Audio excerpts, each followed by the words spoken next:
হচ্ছিল সেদিন আমার দেহ থেকে আত্মাটা বেরিয়ে গেল।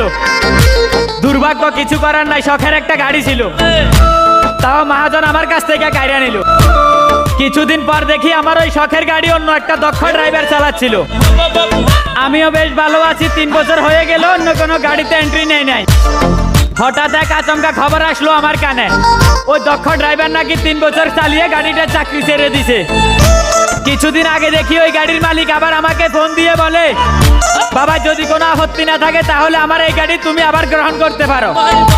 জবাবে তাকে শুধু একটা কথাই বললাম, আমার বাবার আদেশ, মায়ের শিক্ষা, প্রয়োজনে ভিক্ষা করে খাবি, তবু একবার যেখানে অপমানিত হবি দ্বিতীয়বার সেখানে এন্ট্রি নিবি না। আর হ্যাঁ, এই লাইনটা কিন্তু কোনো গাড়ির জন্য ছিল না।